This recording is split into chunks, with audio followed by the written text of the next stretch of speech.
Si abatido y dolido estás y cansado del peso a cargar, Cristo nos llama.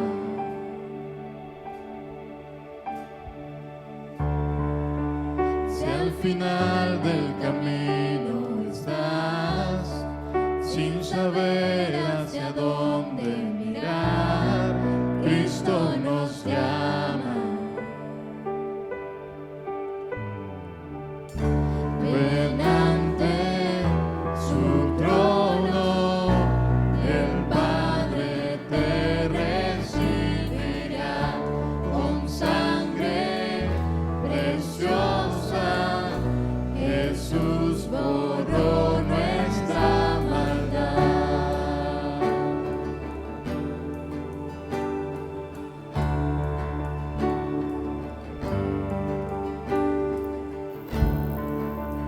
Deja atrás tu vergüenza y pensar, ven a Él, ya no esperes más, Cristo nos llama.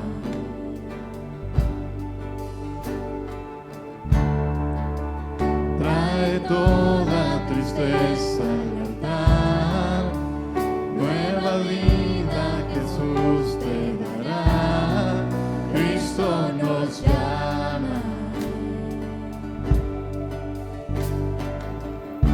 Ven ante su trono, el Padre te recibirá con sangre preciosa. Jesús borró nuestra maldad. Ven ante su trono, el Padre te recibirá con sangre preciosa. Jesús borró nuestra maldad.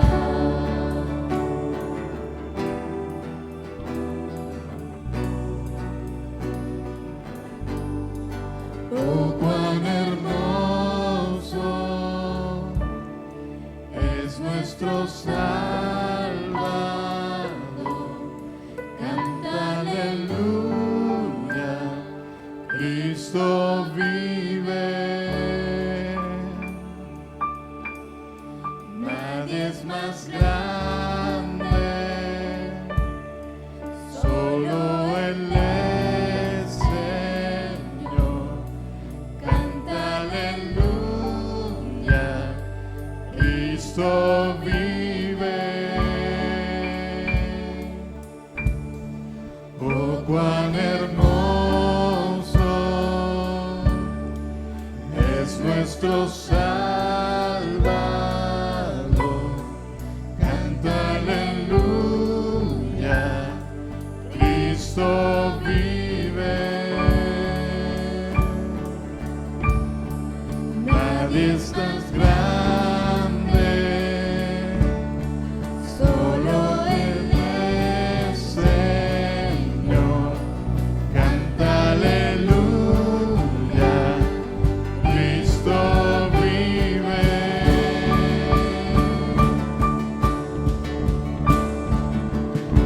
Ven ante su trono, el Padre te recibirá con sangre preciosa. Jesús borró nuestra maldad. Ven ante su trono, el Padre te recibirá con sangre preciosa. Jesús borró nuestra maldad.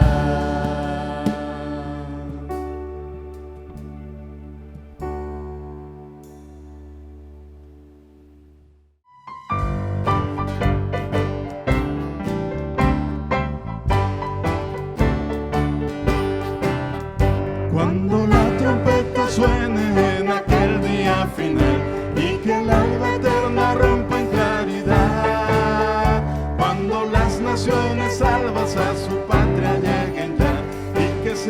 pasada lista y he de estar.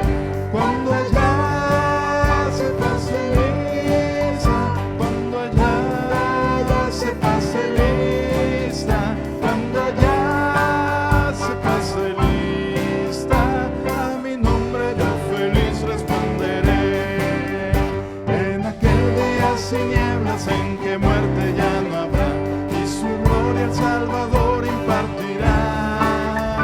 Cuando los llamados entren a su celestial hogar, y que sea pasada lista y he de estar. Cuando allá se pase lista, cuando allá se pase lista, cuando allá se pase lista, a mi nombre yo feliz responderé. Cuando al fin de la existencia comparezca ante tu altar, llegaré justificado en tu bondad. Todo que fenezca y nuestra obra se sella, y que sea pasada lista y he de estar. Cuando allá se pase lista, cuando allá se pase lista, cuando allá se pase lista, a mi nombre yo feliz responderé.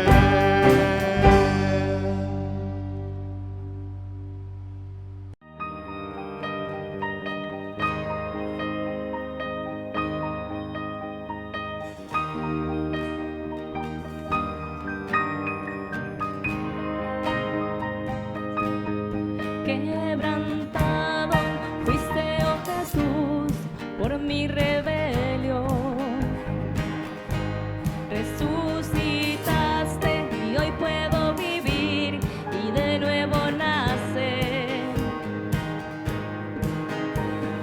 Cuánto amaste al mundo, Dios. Cuánto te quiero agradecer.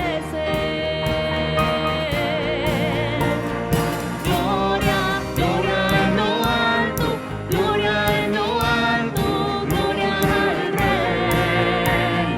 Gloria, gloria a ti mi Cristo, tu nombre por siempre exaltaré. Venciste al mundo pecador con tu gran amor. Ahora el Padre te ha exaltado al más alto lugar. Cuánto amaste al mundo, Dios. Cuánto te quiero agradecer. Gloria, gloria en lo alto, gloria en lo alto, gloria al Rey. Gloria, gloria a ti mi Cristo, tu nombre por siempre exaltaré.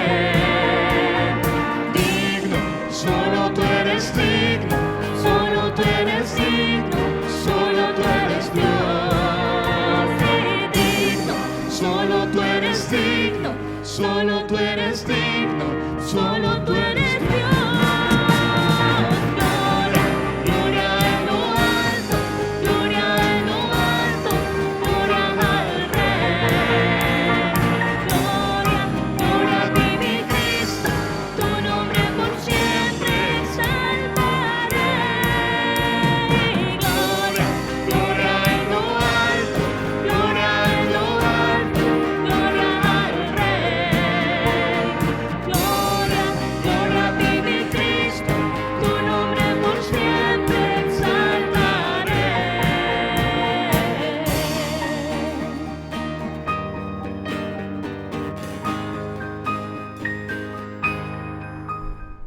Muy buenos días, hermanos. Nuevamente es un gusto estar con ustedes y tener este tiempo de comunión con Dios, de comunión con su palabra y de poder buscar a través de ella lo que Dios tiene que mostrarnos o lo que Dios tenga que decirnos tanto a ustedes como a mí o como a mí como a ustedes también. Así es que Voy a pedirles que allí donde están inclinen su rostro y oremos a Dios. Padre, gracias por este día, gracias por esta mañana, gracias por tu presencia en nuestras vidas, gracias por tu protección, gracias por tu cuidado, gracias porque tú eres la roca firme, la roca en la cual podemos edificar nuestras vidas con total seguridad y poder estar tranquilos y en paz, aún en medio de las dificultades y en medio de las tormentas. Oh Señor, gracias por ello. Te adoramos en esta hora.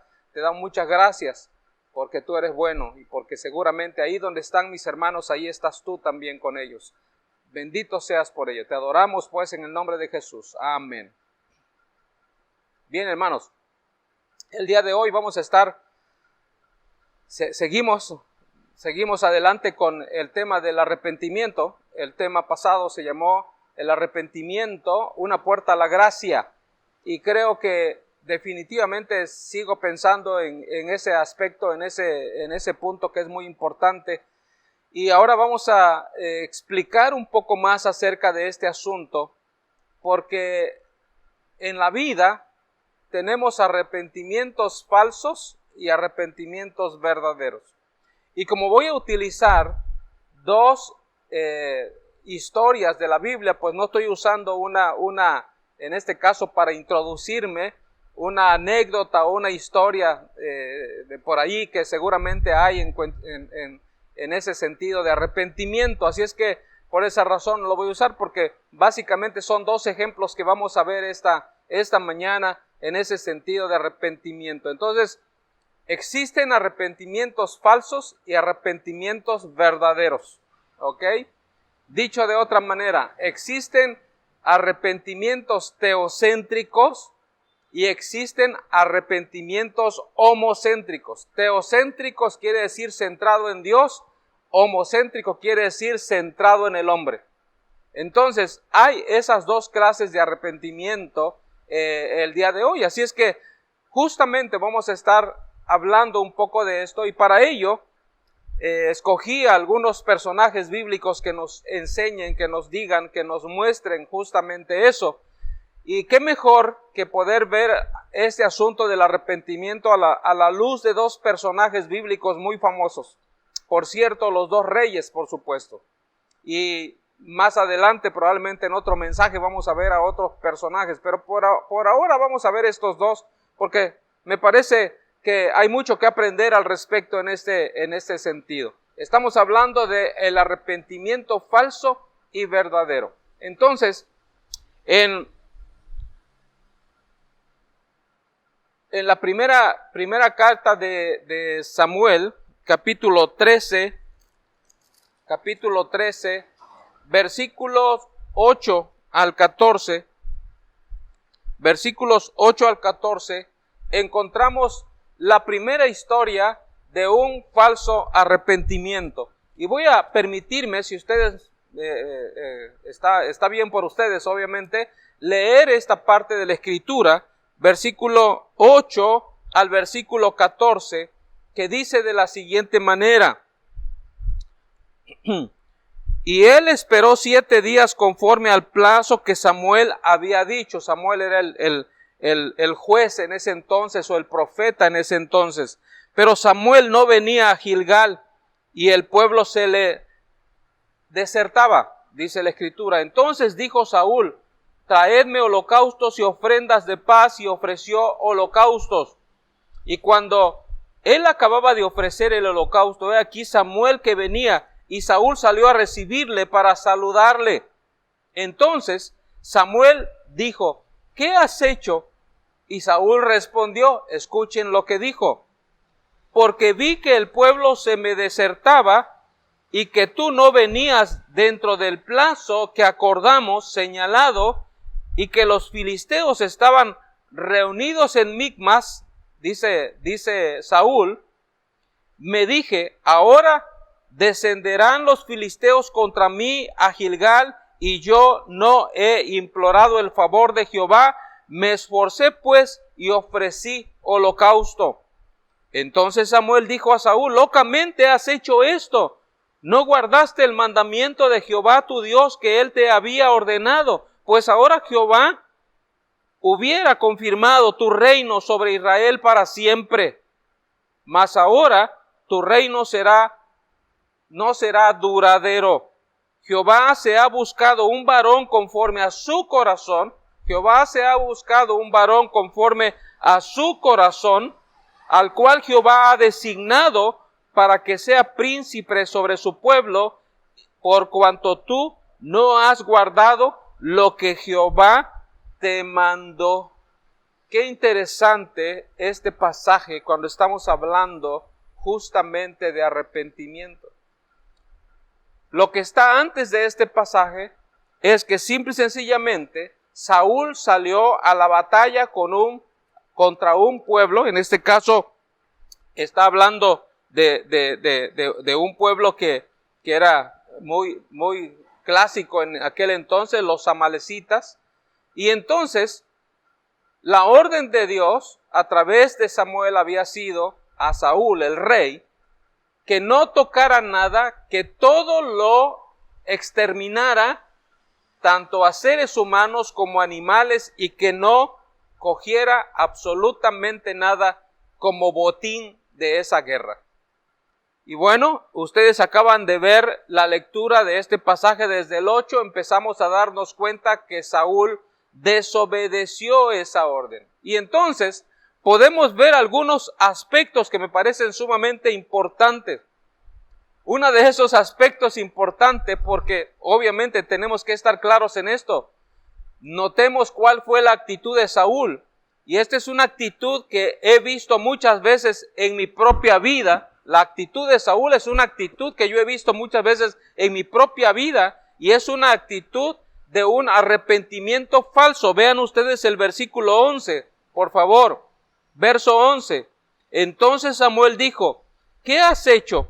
Y Saúl respondió, 1, escúchenlo, porque vi que el pueblo se me desertaba. Número 1. Número 2, y como tú no venías dentro del plazo señalado. Número 2. Y número 3, y que los filisteos estaban reunidos en Micmas, entonces yo tomé la decisión de desobedecer a Dios. Eso fue exactamente lo que pasó. Ahora, cuando Samuel llega a él, simple y sencillamente, ¿qué fue lo que Samuel le preguntó? ¿Qué has hecho? Verso 11, ahí está en el versículo 11. Oye, Saúl, ¿qué has hecho? Y entonces podemos ver todas esas excusas que Saúl puso. Entonces, cuando habla del pueblo, obviamente se refiere a los soldados, que según él se estaban yéndose a su casa, es decir, estaban desertando. Y entonces dice Saúl, yo necesitaba mi ejército para pelear, pero como se me estaban yendo, ellos tienen la culpa por lo que hice. Como el pueblo, como el ejército se estaba yendo a sus casas, ellos tienen la culpa de lo que yo hice entonces. Entonces, Samuel, no te preocupes. Entonces, así que la culpa es principalmente de ellos, no es mía. Y bueno, este hombre mira fijamente a Samuel y le dice, mira Samuel, también tú dijiste que ibas a estar aquí tal día y a tal hora. ¿Y dónde estabas? ¿Dónde estabas? ¿Dónde te metiste? ¿A dónde te fuiste? Bueno, interesantemente hablando, aquí no es el mismo problema que encontramos en aquellos dos primeros hombres, Adán y Eva, aquellas dos primeras personas en este planeta, justamente. Siempre estamos buscando a quién culpar y Saúl lo hace con el mismo profeta Samuel. A Samuel es a quien Saúl le está diciendo estas palabras.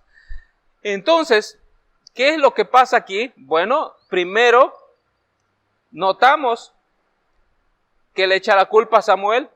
Segundo, notamos que le echa la culpa al ejército. Y entonces, obviamente, él cree que eso es exactamente lo que tiene que estar haciendo. Sin embargo, notamos en la Escritura que Dios le da otra oportunidad y entonces va a pelear otra vez con los amalecitas. Y en el capítulo 15, versículos 13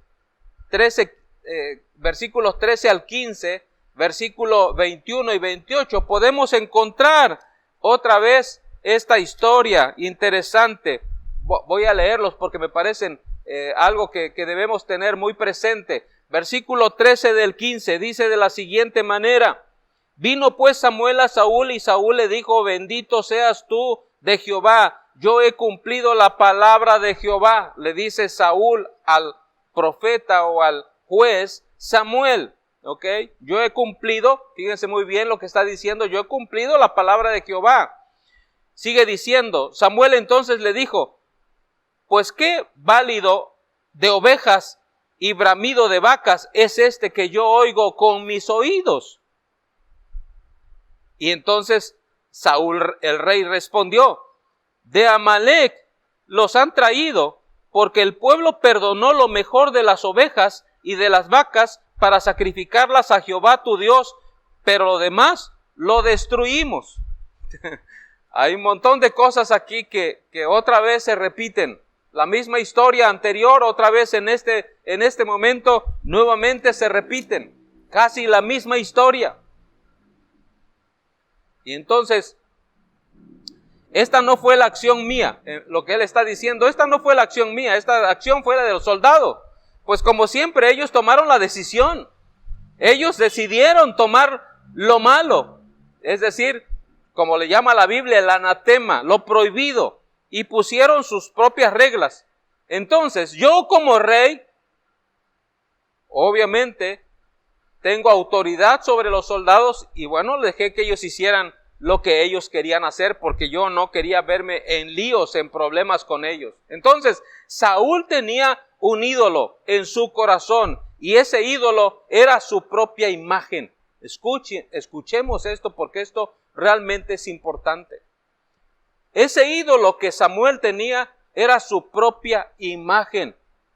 Por eso no le importaba mucho qué pensaban los soldados de él, o más bien dicho, le importaban mucho qué pensaban los soldados de él. ¿Por qué? Porque él deseaba ser la estrella y ser adorado por su pueblo y por eso busca excusas por su pecado. Creo que esto nos confronta a nosotros también de alguna manera en este mismo canal, en esta misma altura, en esta misma posición. Muchos de nosotros lo que buscamos son precisamente eso, que nuestra imagen sea bien vista. Y no queremos que nuestra imagen, que nuestro estilo de vida, nuestro ser sea dañado por cuanto entonces buscamos formas y maneras para deslizar, voy a llamarlo de esa manera, nuestras faltas, nuestros pecados hacia otros lugares, porque yo no quiero verme sucio, no quiero verme mal, no quiero verme horrible si confieso que yo he pecado. Sin embargo, nuestro Señor Jesucristo nos confronta justamente con eso. Y esto quiero que por favor prestemos atención a esto, porque esto que voy a decir con respecto a lo que nuestro Señor Jesús nos enseña o nos dice es justamente lo que nosotros los seres humanos hacemos. Y entonces en Mateo capítulo 7, Evangelio según San Mateo capítulo 7, versículos 3 al 5, 7, 3 al 5, dice de la siguiente manera: ¿y por qué miras la paja que está en el ojo de tu hermano y no echas de ver la viga que está en tu propio ojo? ¿O cómo dirás a tu hermano: déjame sacar la paja de tu ojo y he aquí la viga en el ojo tuyo?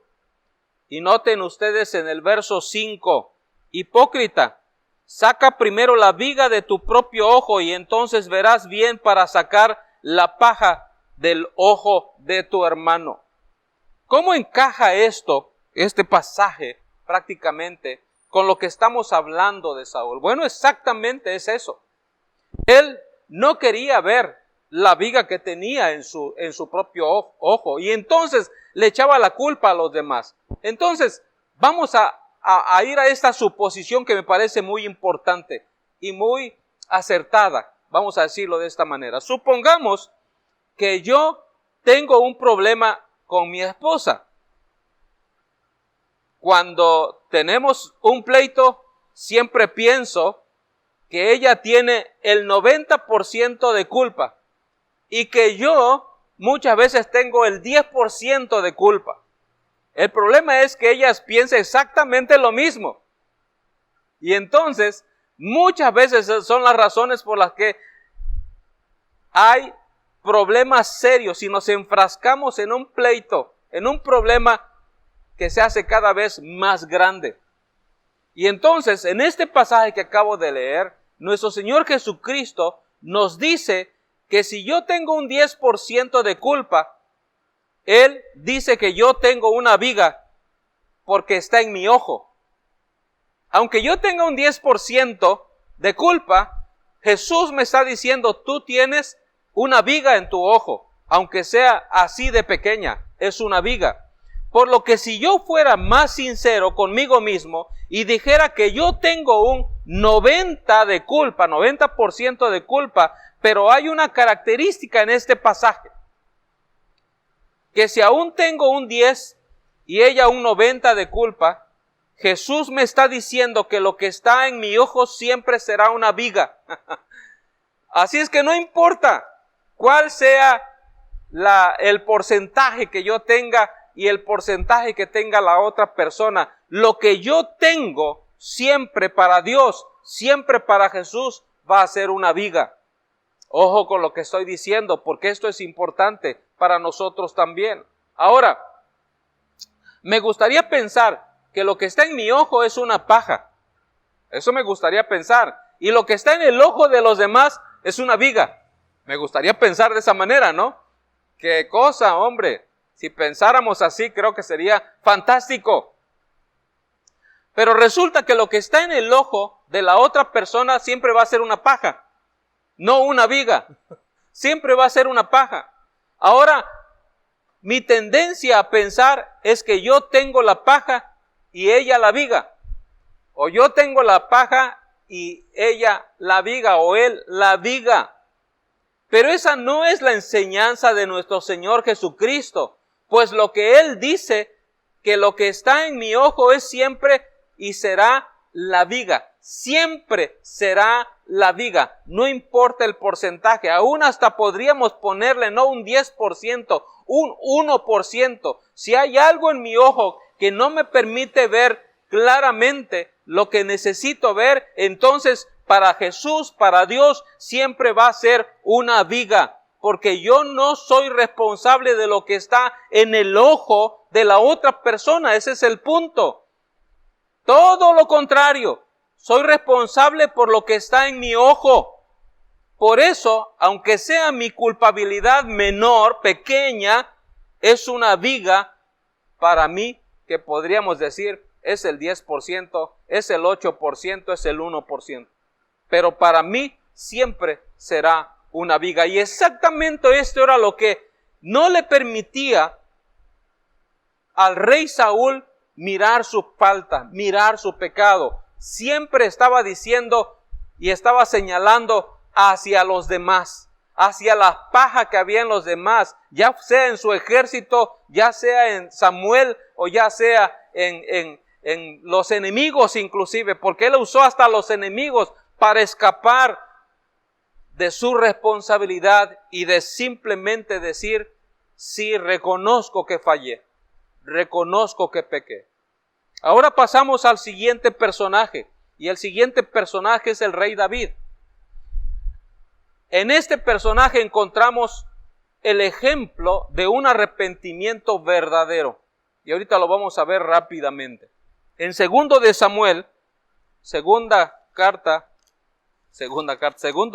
libro de Samuel, capítulo 11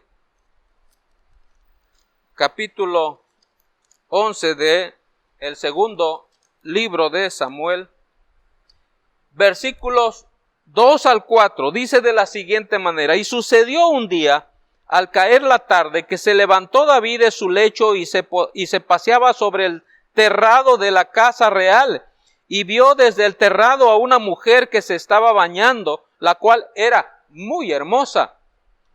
Envió David a preguntar por aquella mujer, y le dijeron: aquella es Betsabé, hija de Eliam, mujer de Urías Heteo. Y envió David mensajeros y la tomó, y vino a él, y él durmió con ella. Luego ella se purificó de su inmundicia y se volvió a su casa. ¿Qué es lo que encontramos en este pasaje? Bueno, antes de ir a hablar un poquito de esto, déjenme decir algo bien importante. Aunque el pecado del rey David es espantoso, horrible, por lo que continúa también, no solamente por este acto que ya de por sí es espantoso y es horrible, es decir, está en un pecado de adulterio, engañando a su esposa. Entonces, hay un contraste entre el rey David y el rey Saúl, y es que en primera de Samuel, capítulo 13, versículo 14, en primero de Samuel, capítulo 13, versículo 14, Dios dice que David era varón conforme al corazón de Dios. Creo que lo leímos hace unos momentos, ¿ok? Cuando yo leí la primera lectura. Ahí dice que David era un varón conforme al corazón de Dios. Y esto hace una diferencia. Y se va a ver posteriormente. Entonces, cuando se analiza su pecado, nos damos cuenta que este pecado era peor que el del rey Saúl. Cuando vienen con el rey Saúl y le dicen: ¿por qué hiciste esto? Él empieza a echar la culpa a todos los demás, pero él no reconoce nunca que ha pecado. En los dos casos que acabo de mencionar hace unos momentos, él no lo reconoce. Pero la diferencia entre Saúl y David sencillamente fue el arrepentimiento. David tuvo un verdadero arrepentimiento. Entonces, si tú tuvieras, que escoger entre estos tres grandes líderes de la Biblia, ¿a cuál escogerías? Y te voy a mencionar, los voy a mencionar. 1, Moisés, gran hombre paciente, aguantador, ya que soportó a todo un pueblo por 40 años vagando en el desierto y siempre quejándose. Moisés, ¿no? Bueno. David, como uno de los grandes reyes de la Biblia y de la historia de Israel. Y cuando uno lee verdaderamente la historia de este rey, uno se da cuenta de lo que significaba realmente este hombre en aquel entonces, en aquel tiempo. De hecho, se dice que en la época de David y Salomón, después de la muerte de David, su hijo Salomón toma el trono, fue la época dorada, la época de oro del pueblo de Israel. Y entonces este hombre representaba justamente eso. Y el tercer personaje que les quiero presentar es Pablo, como el otro gran líder de la Biblia, líder de veras en serio. Hay algo en común con estas tres personas. Hay algo en común con estas tres personas. ¿Cuáles eran esas cosas? ¿O qué es eso que hay en común entre esto? Antes de que escojas a cualquiera de estos tres personajes, déjame decirte que hay este asunto en común en estos hombres. Primero, Moisés mató a un egipcio. David mató a Urías. Cometió adulterio y mató a Urías, el esposo de la mujer con la que él había cometido adulterio. Y Pablo era otro asesino que consintió en la muerte de Esteban, que vendría siendo a la postre el primer mártir, el primer creyente, el primer cristiano, diríamos, que murió por la causa de Cristo, por la causa de nuestro Dios. Entonces, ¿qué es lo común que podemos ver en estos tres personajes? Muy simple, que eran tres asesinos. Moisés era un asesino, David era un asesino y, por supuesto, Pablo también lo era. Entonces, con esto, creo firmemente que Dios nos está tratando de decir algo en cuanto a su gracia. Yo creo eso. ¿No lo crees tú también? Que Dios nos está tratando de dar un mensaje y decirnos, señores, yo no necesariamente escojo lo mejor de los hombres o lo mejor de este mundo para darme honra y gloria. No, así lo hago y así es como yo funciono y así es como a lo largo de la historia, a lo largo de este mundo, Dios ha funcionado. Y quizás allí donde tú estás piensas en este momento que tú no eres tan pecador, pero la Biblia dice que si tú cometieras un solo pecado en toda tu vida, serías condenado delante de Dios, porque la Biblia dice que la paga del pecado es la muerte. Entonces, no se necesita ser un asesino como el caso de esos 3 hombres que acabo de mencionar. Si tú solamente en toda tu vida has dicho una mentira, mereces el castigo, mereces el infierno, dice la palabra de Dios. Entonces, Dios no siempre escoge a los mejores hombres para que le den honra y gloria a su nombre. Y creo que ahí radica el tema, el punto. Que estos hombres, que estas personas que prácticamente hicieron cosas indebidas, indecibles algunas de esas, Dios los escoge para que le sirvan a Él, para que nos demos cuenta que Dios no vino a buscar a los justos, sino que vino a buscar a los pecadores en la persona de nuestro Señor Jesucristo. Y entonces, en segundo libro de Samuel, capítulo 11, versículo 2 al 4, 11, 2 al 4, encontramos exactamente el adulterio, el pecado de David.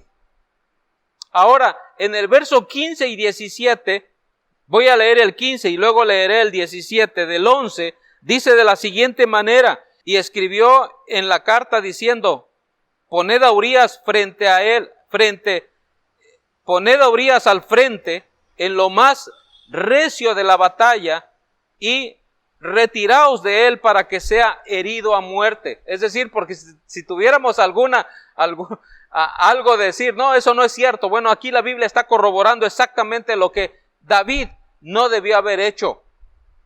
Entonces, encontramos justamente que este hombre deliberadamente mandó matar al esposo de Betsabé, que fue la mujer con la cual él cometió adulterio. Y entonces en el verso 17 dice, y saliendo luego los de la ciudad pelearon contra Joab y cayeron algunos del ejército de los siervos de David y murió también Urías Eteo. Aquí está el pecado de este famoso hombre llamado David. Interesante lo que podemos ver en este pasaje. Ahora vamos al capítulo 12, versículos 1 al 7. Puedo decir en este caso que David es un ejemplo de arrepentimiento. En primer lugar, por lo que no hizo. Escuchen bien, es un ejemplo de arrepentimiento por lo que no hizo. ¿Y qué no hizo? Pues no va a culpar a Betsabé. No dice, simple y sencillamente, no fui yo el que andaba desnudo en todo este lugar y que podían verme. Yo no fui, fue esa mujer. Algo parecido a lo que Saúl probablemente hubiera dicho. Él no dice eso, simple y sencillamente. Tampoco dijo que es que yo tengo un gran cargo, soy el rey y millones de personas están bajo mi cuidado. Y esto realmente es estresante, es muy duro y es muy difícil y por eso cometí lo que cometí. Tampoco dijo que esta mujer tuvo la culpa, pues últimamente es muy friolenta y no me ha satisfecho tal como yo quisiera. Entonces ella tiene la culpa. No es justamente esas excusas las que nosotros ponemos. Por eso estamos diciendo que David es un ejemplo de arrepentimiento justamente por lo que él no hizo. Y entonces en 2 de Samuel, capítulo 12, versículos 1 al 7, encontramos lo siguiente. Lo voy a leer rápidamente. Dice: Jehová envió a Natán a David, y viniendo a él le dijo: había 2 hombres en una ciudad, el uno era rico y el otro pobre. El rico tenía numerosas ovejas y vacas, pero el pobre no tenía más que una sola corderita que él había comprado y criado, y que había crecido con él y con sus hijos juntamente, comiendo de su bocado y bebiendo de su vaso y durmiendo en su seno, y la tenía como a una hija. Y vino uno del camino al hombre rico, y éste no quiso tomar de su oveja y de sus vacas para guisar para el caminante que había venido a él, sino que tomó la oveja de aquel hombre pobre y la preparó para aquel que había venido a él. Entonces se encendió el furor de David en gran manera contra aquel hombre, y dijo a Natán: vive Jehová, que el que tal hizo es digno de muerte. Debe pagar la cordera con 4 tantos, porque hizo tal cosa y no tuvo misericordia. Entonces Natán el profeta dijo a David: tú eres aquel hombre. Así ha dicho Jehová, Dios de Israel: yo te ungí por rey sobre Israel y te libré de la mano de Saúl. Y así sigue diciendo el profeta a David. Y entonces encontramos que cuando Natán le dice estas palabras al rey, lo que él hace es decir: entonces yo pequé contra Jehová. Yo pequé contra Jehová. Cuando él dice Natán le dice justamente esas palabras en el verso 17. Entonces dijo David a Natán: porque contra Jehová he pecado. Y Natán dijo a David: también Jehová ha remitido tu pecado, no morirás. Pequé contra Jehová fue la respuesta de David a aquella acusación que este profeta le hacía. Pequé contra Jehová. Amados hermanos, creo que esta es una de las grandes realidades en nuestras vidas. Nosotros verdaderamente muy pocas veces reconocemos que somos pecadores, que hemos pecado contra Dios. Y regularmente lo que hacemos es lo que hizo Saúl, no lo que hizo David. Lo que hizo Saúl fue echar la culpa a su ejército, echar la culpa al ejército enemigo, echar la culpa a Samuel, y creo que no habían más cosas a que echarle la culpa de, si no también se las hubiera echado. Sin embargo, en el caso de David, él pudo haber echado la culpa a la mujer. Él pudo haber echado la culpa a su gran puesto o lugar que tenía como rey. O pudo haberle echado la culpa a su esposa, de que su esposa simple y sencillamente ya no quería tener nada con él.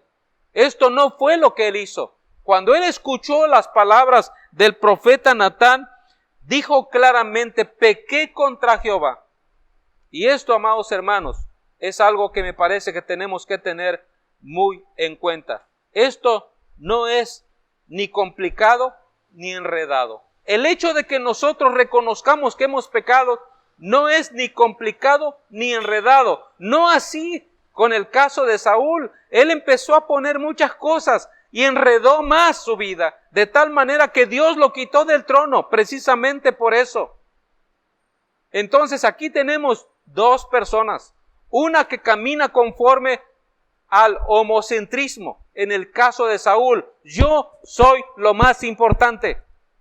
Y uno que camina de acuerdo al teocentrismo, es decir, Dios está en el centro, porque cuando David dice pequé contra Jehová, está claro que él tiene como centro a Dios en su vida y que su pecado había sido directamente contra él. Y me parece que esta es la misma posición en otros personajes que son mencionados en la Biblia. Por ejemplo, el caso del hijo pródigo, cuando dice, he pecado y ya no soy digno de ser llamado tu hijo. O el caso de aquel publicano que viene a la iglesia a adorar a Dios y le dice a Dios desde lejos, allá estando fuera, inclusive ni siquiera dentro del templo, le dice, sé propicio a mi pecador. El rey David dice, pequé contra Jehová. Su respuesta era verdadero arrepentimiento. ¿Cómo lo sabemos? ¿Cómo sabemos que su respuesta era verdadero arrepentimiento? Porque era una respuesta teocéntrica, no homocéntrica. Es decir, el tema es Dios, no era él. Pues todo pecado, en pocas palabras, es contra Dios. Yo quiero pedirles que ahí donde están, por favor, cierren sus ojos donde están y piensen en esto que hemos hablado esta mañana acerca de lo que significa el arrepentimiento falso y el arrepentimiento verdadero. Y escuchen, por favor, esta oración. Ahí donde están con sus ojos cerrados, escuchen esta oración. Alguien la escribió en algún tiempo pasado y que me parece algo muy importante que nosotros debemos revisar el día de hoy. Y con esta lectura de esto que voy a hacer, vamos a terminar la reunión. Solamente, básicamente, cuando diga amén, estaré dando la bendición y de esta manera terminamos este tiempo. Dice de la siguiente manera, Dios de toda gracia, traspasaste mis pecados a mi sustituto y traspasaste la justicia de él a mi alma. Me has vestido con el atuendo del novio y me has decorado con las joyas de su santidad, es decir, de su propia santidad. En cuanto a mis propias justicias, son trapos de inmundicia. Mis mejores oraciones están manchadas de pecado. Mis lágrimas necesitan ser lavadas con la sangre bendita del Cordero. Y aún necesito arrepentirme de mi arrepentimiento. No poseo ningún traje propio para cubrir mis pecados, ni mi propio telar para tejer mi justicia. Por gracia, a diario recibo un traje resplandeciente y en respuesta me cubre con tu mejor traje. Permite que cada mañana lo tenga puesto. Cada día trabaje en él, regrese a casa en él, me case en él, muera en él, me represente delante del gran trono blanco a ser juzgado en él y pase al cielo vestido solamente en la justicia del que me amó y se entregó a sí mismo por mi salvación. Esto lo pido no por mis méritos, sino solamente por los méritos únicos de Cristo, mi Señor y mi Salvador. Amén. Amén. Y ahora, mis amados hermanos, que la gracia de nuestro Señor Jesucristo, el amor de Dios y la bendita participación del Espíritu Santo sea con todos ustedes, ahí donde estén, ahora y siempre. Amén. Amén. Que Dios les bendiga, hermanos, y como siempre estamos a sus órdenes. Por favor, llámenos para cualquier necesidad que tengan, alguna duda o alguna otra cosa que ustedes necesiten. Por favor, no dejen de comunicarse con nosotros. El Señor les bendiga grandemente.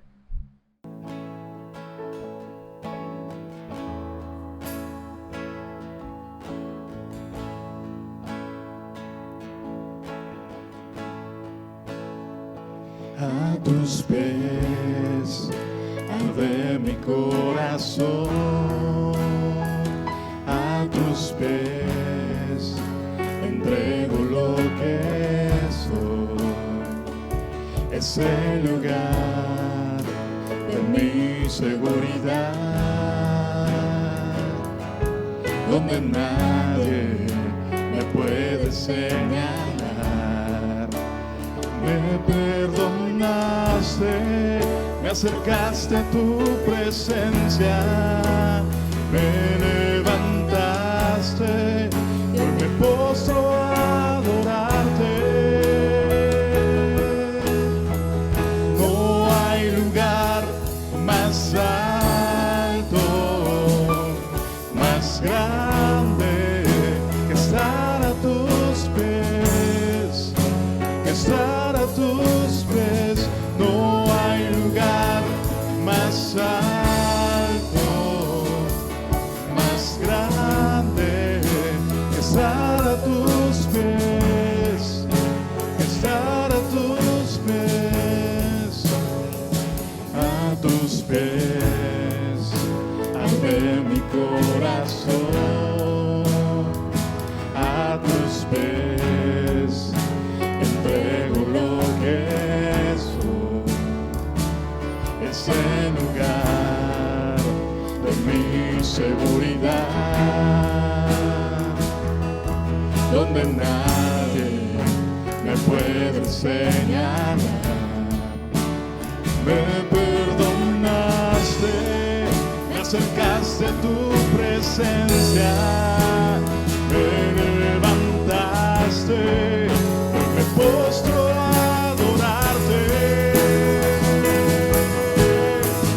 No hay lugar más alto, más grande que estar a tus pies, que estar a tus pies. No hay lugar más alto, más grande que estar a tus pies, que estar a tus pies.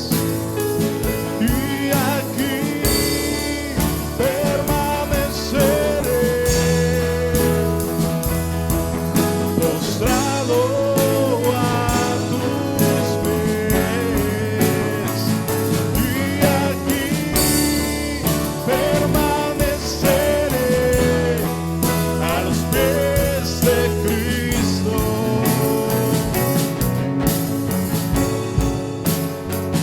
Y aquí permaneceré, postrado a tus pies. Y aquí permaneceré a los pies de Cristo. No hay lugar más alto, más grande que estar a tus pies, que estar a tus pies. No hay lugar más alto, más grande que estar a tus pies, que estar a tus pies. Y aquí permaneceré, postrado a tus pies. Y aquí permaneceré a los pies de Cristo. No hay lugar más alto, más grande que estar a tus pies, que estar a tus pies.